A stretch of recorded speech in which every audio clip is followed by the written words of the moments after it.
Hello everybody, good evening. Hi.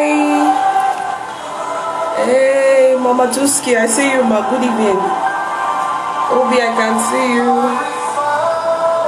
Hallelujah. Hallelujah.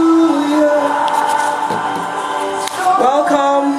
Stars Dazzle, I see you. Okay. A few more minutes. You're me, Alda. I can see you. Welcome. Welcome, everybody. You're welcome. Pastor George. Good evening, sir.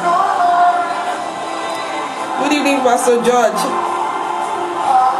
Dr. Luayemisi, I see you. Good evening, everybody. Thank you for coming on the live stream. Thank you.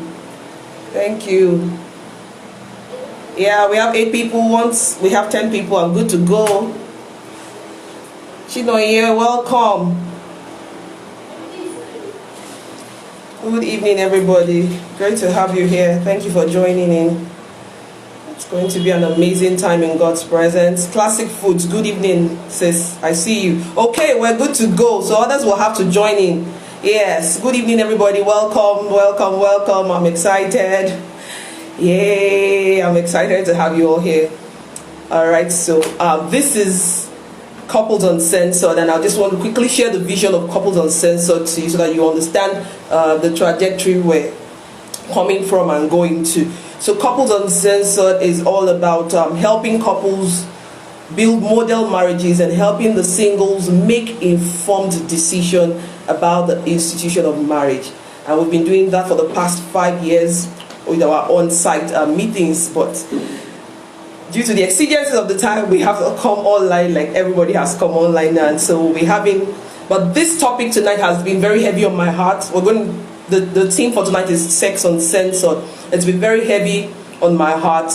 I'm certified marriage and relationship coach, and then my guest is also one of several years in the family life space, and there are things we hear and you just wonder, maybe these are things we should visit from time to time, you know, in churches and in churches. A lot of time we should visit these issues because the fact that it is one of the most hushed topics ever. So moving forward, I just want to give a caveat, like I always do when we have our Couples Uncensored meeting, and it is the fact that due to the uncensored nature of what we do here, we believe in keeping it real because we're dealing with real people who have real issues and we want to prefer real solutions. So we keep it 100% real. That means we might need to share stories or examples, personal examples, or, you know, of ourselves, or our guests might need to put in examples of experiences they've had in the field.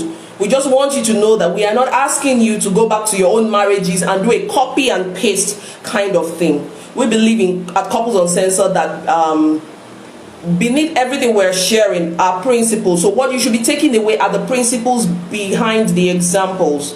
Okay, this is a favorite one I always use. So maybe I say the way I show honor to my husband is by kneeling down, you know, and it works perfectly well.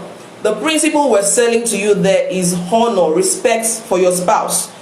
The methodology might differ in your own marriage, because if you go and kneel down for your husband, it just might not mean anything to him. You are kneeling down for him and you are not serving him well, his food well. That might be what connotes respect to him.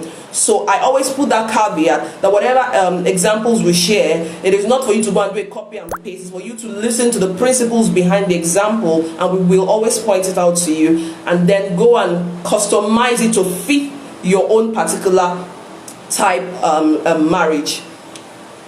Praise God. I can see Obi. Obi is like you are active, so help me take questions and let me know. You can send it to Pastor Muiwa's WhatsApp so I can pick it from there. Okay, I've had to turn my phone the other direction, so reading comments is a bit difficult. Thank you all for coming. I can see you all. God bless. So let's go right into it. I'll be starting for the next 20 minutes, and then I'll bring up our guests, Mama Tuski, ADETUTU, OSHOFOWORA. She's already on the call.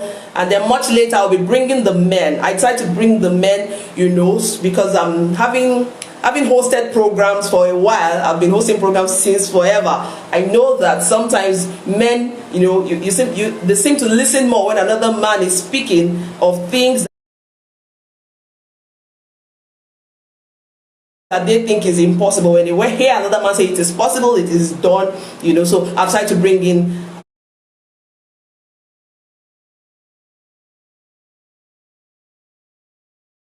my husband and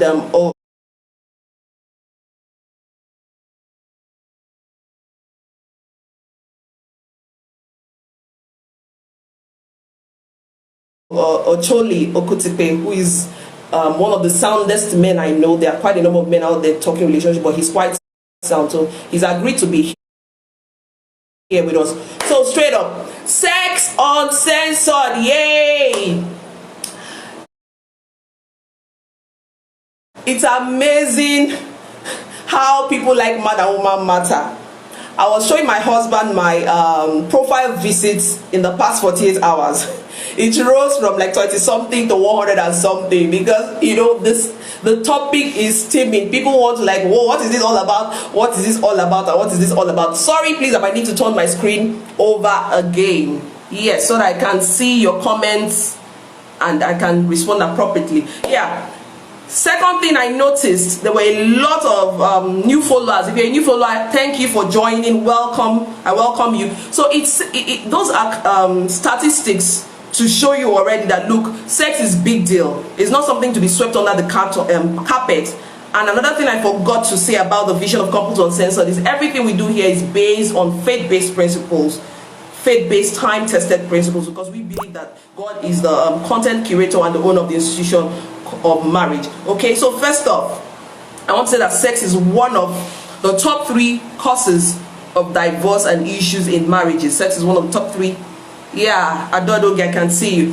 Top 3 issues that cause issues, in marriage. And so little wonder now when you mention sex, people pop up and everybody's like, oh, okay, what are they saying and what are they not saying? Please follow me closely. There are deep things I'm going to be going into, and Mrs. ADETUTU and the other guests will also help us trash it out. The first thing I want to drop here is that sex is God's idea. I said it is one of the top 3 things that causes issues in marriage and divorce. Sex is God's idea. I'm yet to hear of any deity that the origin of sex has been attributed to, Obatala, Shongo. It is from the Bible. Okay, so in Genesis chapter 1 here, verse 15 thereabout, was talking. God was saying we should be fruitful, multiply, and dominate. There can be no fruitfulness talking about reproduction except a man and a woman come together. So sex is God's idea. It is from Him. And then, like I will always say, God is spirit, and this product called marriage is quite spiritual. He's a spiritual manufacturer. He couldn't have produced a physical product. Marriage is deeply spiritual, and as we go in, we will see quite a number of that. So sex is goodly, it is godly, and it is spiritual. Okay, second thing I want to say as we go into the discussion is that as beautiful as it is, that it seems like sex is, yes, sex is God's idea. Thank you. Genesis 1 and verse 15, fantastic. Second thing I want to say is that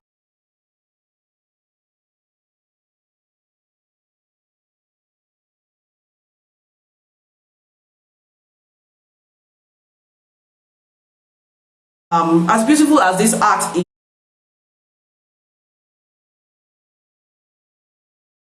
is, it has been reduced by a lot of couples,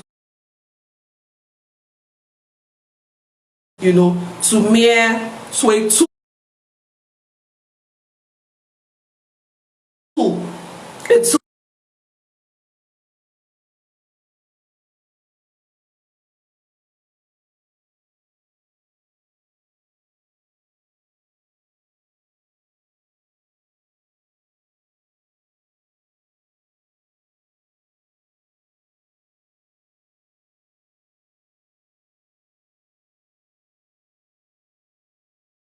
had sex with her. And what's the difference? Let's start from scriptures.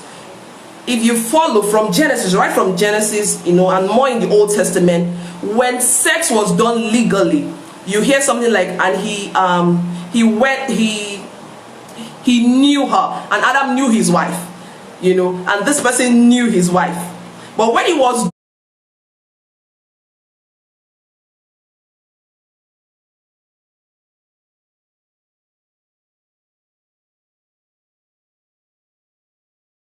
done illegally, you hear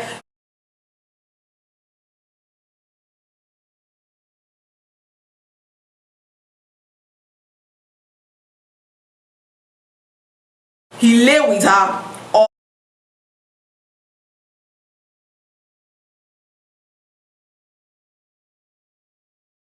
he went into her.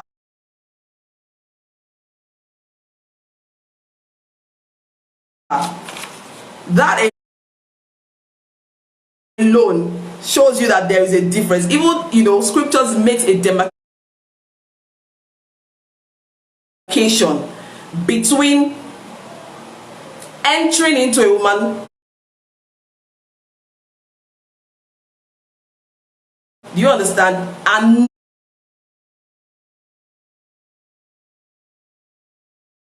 knowing her. To know a person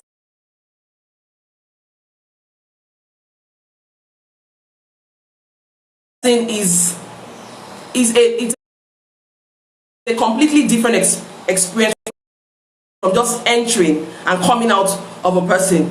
Do you understand? Now, when people say sex, to me it reminds me of animals. How many of us know you've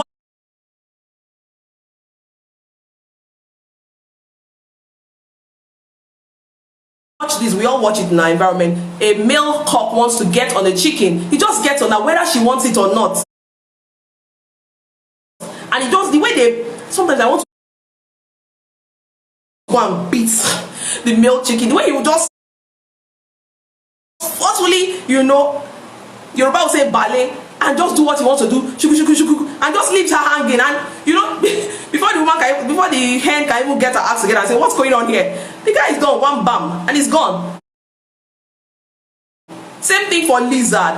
Do you understand? So, but we making love. There is a process. There's a difference between just having sex. So animals have sex, as far as I'm concerned. You just get on the person whether they like it or there's no process. Go see. There's no preparation, nothing. I want to do it. I just see one get there, as in the cock gets on the head, don't want to run and leaves her hanging. Number one, by the time he's done, he's long done, she's still there wondering,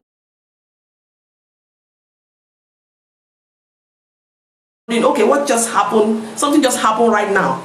You know, what just happened right now? So there is a difference. Animals lie and go into one another. So human beings should know. And that's why the Bible made that difference. And Adam knew his wife. There is a there's a deep level of knowing your spouse that comes with making love. Okay, you know them spirit beyond the body. It goes into the soul realm, and that's why we talk about soul ties for those who are not married. Because sex is that deep. It's beyond your flesh. It goes into a soul. That's why the Bible says, "No, you know that person beyond the physical." And there is something God seeks to do with that knowing. And that's why he says that knowing, that cementing, that soul tie is not for outside marriage. It's not for people who are not going to be married together. You know, they're not going to be together for the long haul. Okay? So what a lot of couples have been doing for the past, I made a post yesterday, but I didn't put it on mainstream. I only put it on my status. I was saying some couples have done for 2, 5, 10 years in their marriage is have sex and not make love. There is a huge difference, people. And so that your wife has produced 1, 2, 3 children for you does not necessarily mean she has been enjoying making love. So from now on, please get used to me saying making love and not having sex. Because there is something a bit animalistic about using that term, having sex. And that's all some couples have been doing.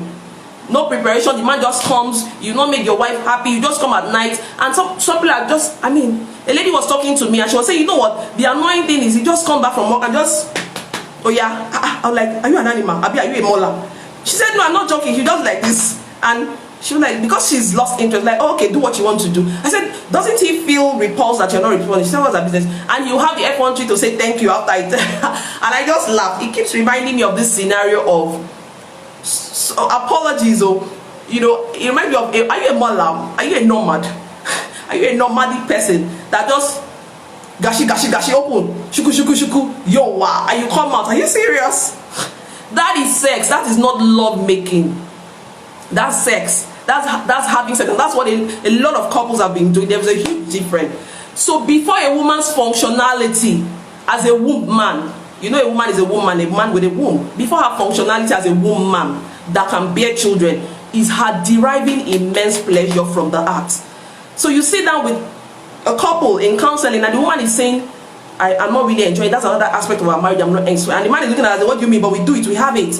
You see, that's the problem. People have gotten used to just having sex, not making love. And because their wives have 1, 2, 3 children, can also we don't have to do it, and we're having 3 children, we're having children. Guys,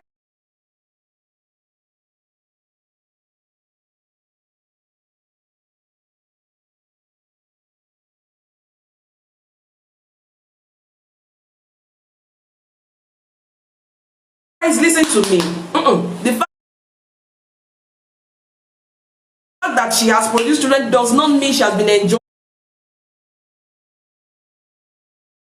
it. Before her functionality as a woman, a man that can give, a woman that can give, a man that has a woman that can give birth to children, is the fact that she has to enjoy it. Do you see that giving birth should be an offshoot of pleasure? When God says it's not good for a man to be alone, it was first about companionship. There's no way you can have a deep companionship and fellowship with your spouse. It will always build up into love making. Do you understand? And then from love making, if you guys desire, you can have children. So before her functionality as a woman, as a person that can produce kids, is the functionality of that tool called love making. I don't want to use sex. I'm refused to use sex again. So she's not enjoying the process of sex before the outcome of having children. There is a problem, and a lot of women have bakam. Please, anybody that knows the English of bakam, they have bakam. She is entitled to immense pleasure. The fact that she has children is an offshoot. She'll be an offshoot. Okay, and there are a lot of men sitting on this table. They are quite disillusioned and cannot differentiate between having sex with your wife and she having children. They can't differentiate it as not being the same as, you know, she enjoying it. Listen to me. If a woman gets raped, all right, if a woman gets raped and the outcome of that rape is that she has a child, did that mean that she enjoyed the process? There are two different things. So please, second thing I want to say on this video is, let's stop having sex. Start making love. Making in itself depicts process. When you say I want to make bread, what does it come? What comes to your mind? Process. There is a process. Bread doesn't just appear in the open. There is a process that got into the bread into being formed. So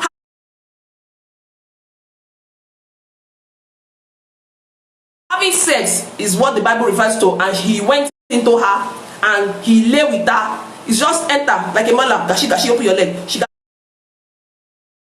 open. You come out. That's sex. So we need to begin to start to reorientate ourselves about making love. Free man, I see you. Welcome. Making love, and making love is a process. If we do not understand that, that's why a lot of men will just come. They have not deposited into a woman's love bank, and they come at night and they'll be doing like this. I don't understand it. What's that all about? Let's start making love. Making love is different from having sex, because there is a process to making love, and I trust that Mommy Tuski will help us, you know, around that area. All right. So I said that we need to differentiate. For some people, that's the deliverance. That's the first step of deliverance their marriage needs. to stop having sex and start making love. And in making love, look, there is a process. In my marriage school, we have a model, the ACT, A-R-T, and the A-C-T, the art and the act of sex. Yes. Momituski says she has resigned. What is Bakamu? She has resigned. Yes, thank you. Oh, it's good to have with the Yoruba people. She has resigned. That's the meaning of she has Bakamu. So, she just takes it as normal. Oh, let's just be, I shall be more. We shall have children. Okay, let's do it. It's sweet or it's not sweet. Some people have lost every sense of pleasure. Some women have lost every sense of pleasure of what love making should be all about, because they still see it as sex. And that's why it will shock you the number of women that don't experience orgasm, or that experience it once in a blue moon. If my own is too much, Mommy Tuski will come. She's been on the field for such a long time, so she will also share experiences with you. And these women that don't have orgasm, they have children. They have 1, 2, 3 children, yet they're not having orgasm. And husband was discussing the other day, said it's a travesty of some sort. What's the English? Borrow me. It is a criminal offense for you to have been married for 2, 3, 4, 5 years and you have children, but you have never experienced an orgasm. Somebody, Jide Ogunleye, welcome, said, who is to initiate making love? Must it always be the man? Of course not. Mommy Tuski is going to deal with that. Don't worry, bros. Hold on. We came fully ready this night. Where is the scripture that says it's the man that should initiate? You see, that's one of the reasons why. Don't let me go ahead of my time, bro. Don't worry. It's not just the men. The women should initiate. Mommy Tusi is going to do justice. Just calm down. Calm down, sir. So I'll end up by saying one involves a process. Making love involves a process, and the other, no long thing, just jump on you, and that is wrong. So I sat down with a couple a few years, maybe 2 years ago, and we're trying to do counseling. I and my husband were asking questions, taking them through some tests, and the woman said, one more thing, ma, my husband doesn't really do this thing when it comes to sex, as in the guy just went all defensive. What does she mean? And we have 3 kids. I don't know how to make love.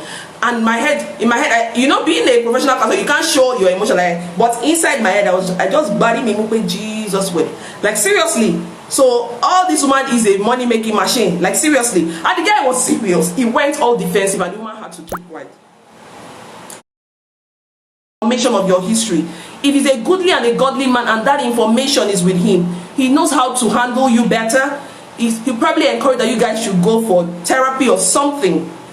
Okay?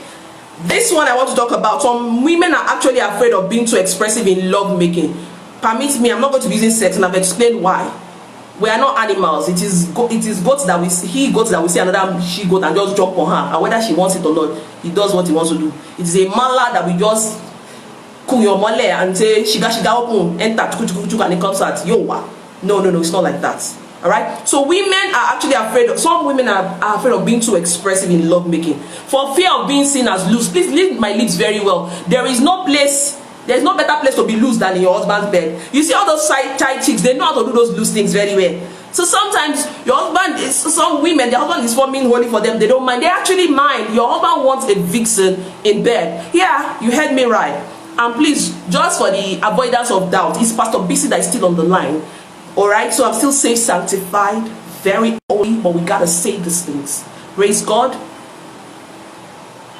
Okay, somebody said, but come think of it, when a woman does not reach or get orgasm, yeah, see, take note of the questions. She obviously won't initiate love making. That is also a mindset. I'll deal with that. It's a mindset. I don't want to cut up. Please, let me see your OB if you're on the call. Please put and send it to Pastor Miwa's WhatsApp, not my WhatsApp. I'm seeing it drop on my WhatsApp. Okay, so let me talk about this. Women, learn to be expressive. Your husband actually wants you to be expressive. Leave those story. He wants you to be expressive. You're a married woman, you are permitted to be loose within the confines of your marital bed, your bedroom. Be loose. Yeah. So let me break it down. Give feedback. How does he know when he hits your G spot? Listen to me. You see, these are men. Sometimes they are clueless, so no insult meant. Oh, Jide is stay on this table. I'm on it. As in, I stand gidigba. Don't worry, I'm there. So, listen. Men want feedback. Your man is not a. Oh, mommy, just if you're there, borrow me. Your man is not a ghost. He's not the Holy Spirit.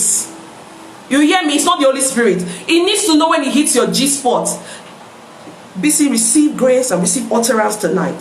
So he hits your G spot, He doesn't know because it's not inside of you. You know your G-spot, because when the penis hits that G-spot, there is a certain kind of pleasure you feel. And if you have to start voicing it out, maybe he has hit and the next second he wants to move, hold him and say, you know, just keep it right there. As in, don't move, don't move. You know what I tell my husband? I'll just say, don't change the reading. Don't change the reading. Don't change the reading. I'm telling him, probably if he was going in this and he wants to start increasing it because of the heightened excitement that I'm expressing, I'll tell him, don't change the reading. Our hold is, don't you dare change the reading. Because if you change the reading from that point, I lose my orgasm. So you need to communicate. So you say, I'm not having gay sex, I'm not enjoying it. Until are you talking to him? The bedroom is not the graveyard. Come on, people, let's set it on fire. It's not the graveyard. So there is verbal and non-verbal feedbacks.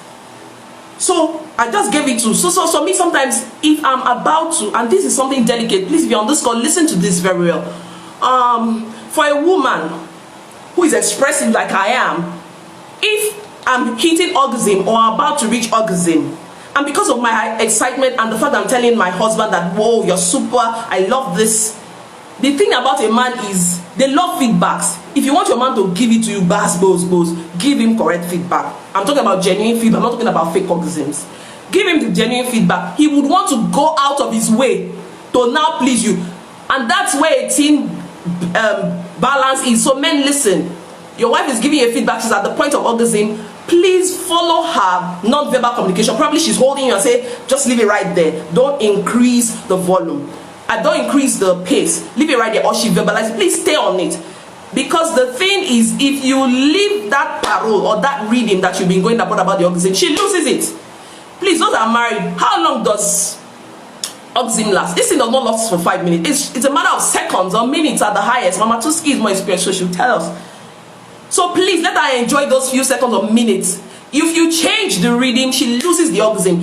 And meanwhile, you want it intentional. It is you responding to her excitement. Men love you see, your response is a ginger. You want mind-blowing, say, give your man the ginger and they'll bring it on.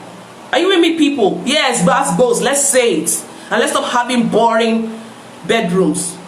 So men, please, there's a thin line between a woman keeping an orgasm and losing it. And it can happen when, because she's showing excitement, you're also getting excited, I'm the man, I'm hitting it. You want to please her more. In the attempt to please her more, you want to go faster than what brought the reading. Please don't go faster. Listen to her. And women, talk. If he wants to change it for you and you're going to lose it, you better hold him and say, leave it at that. For me, I just say, don't change the reading, baby. Don't change it. Or I'm holding him. Don't change the reading. All right? Okay. All of you that are giving me doggies on this stream. Okay. So men, I needed to say that. All right. Gratitude from both parties. Me, in fact, if my husband does, if he's pleasing me, I'll say, oh, wow, thank you, baby. Right then, or after.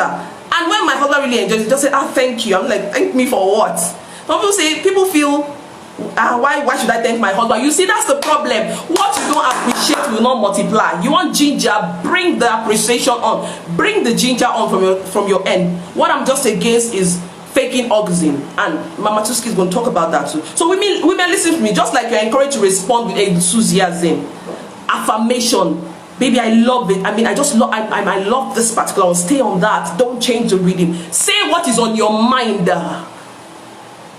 Yeah, you are allowed within the confines of your marriage. You are allowed. Please also do not be pressured to fake pleasure orgasm. You are shortchanging yourself, woman. Don't fake orgasm. If you're not enjoying it, what's that can happen? Don't respond. And if you're a goodly and a godly man, when your wife is not feeling it, you should be sensitive enough to, like, you know what? She's not feeling it. Let her catch up with me. Because that's how we've been deceiving ourselves. So when women tell me, I have had to fake orgasm, I'm not feeling it. So why aren't you letting him know? And you don't have to talk sometimes. I mean, it just blare on your end, and a good man should notice. Do you understand? Are you with me? So it's selfishness for a man to